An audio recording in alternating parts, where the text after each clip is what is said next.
اور یہ بھی خیال میں رہے کہ جو کوئی دنیا میں چمکتا اور اونچا ہوتا ہے وہ مخالفین کی مخالفت سے ہی اونچا ہوتا ہے. مثلا کیسے؟ حضرت آدم السلام کی شان نظر آئی تو ابلیس کی مخالفت سے. حضرت ابراہیم علیہ السلام اور موسیٰ کلیم اللہ کی تجلی نمرود اور فرعون کے مقابلے سے لوگوں نے دیکھی. یہ مخالفتیں اور دشمنیاں کھرے کھوٹوں میں فرق کا ذریعہ ہیں. اس طرح اب یہ غور کریں جو لوگ اللہ کے پیاروں کے دشمن ہیں، جو جن کی دل میں بغض ہے، بالخصوص مرشد سے محبت جن کی نہیں، وہ کس کی تلاش میں؟ یعنی مرشد سے بغض رکھ کے محبت نہ کر کے تو وہ کس کو تلاش کریں؟ منافقت کریں، اپنا دھوکہ دے رہے ہیں. کس کو دھوکہ دے رہے ہیں؟ جو چھانٹ ہے کھرے کوٹے کے، میں تب آپ کو تفصیل سے سمجھا دی ساری بات. اللہ، اس میں کہیں کو کثر ہے تو مجھے بتاؤ.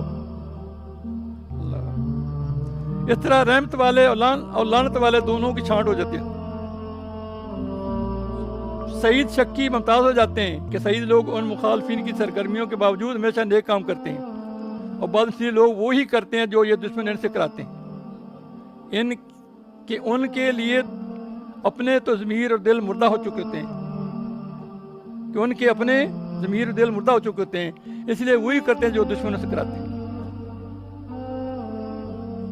جب ہمارا ارادہ یہ ہے کہ دنیا میں دونوں قوتیں ہمیشہ روز آزما رہیں تو آپ کی پرواہ کیوں کرتے ہو؟ اللہ کہہ رہا جب ہمارا ارادہ یہی ہے تو پھر کیوں پرواہ کرتے ہو؟ آپ بے دھڑک تبلیغ بات مشہور ہیں، یہ ہمارا کام ہے، ہمارا ارادہ ہی ایسے کہ ہم چھانٹی کرنی ہے. فرعون موسیٰ فرعون شبیر و جدید یہ دو طاقت ازل آمدید، یعنی ستیزہ کار رہا ہے ازل سے امرود چراغ متفس شرر ابو لہب. یعنی حضور پاک صلی اللہ علیہ وسلم ابو لہب نے ٹکر لی رکھی ہے نا، یہ شروع سے یہ بات ہے، آج کی تو ہے نہیں.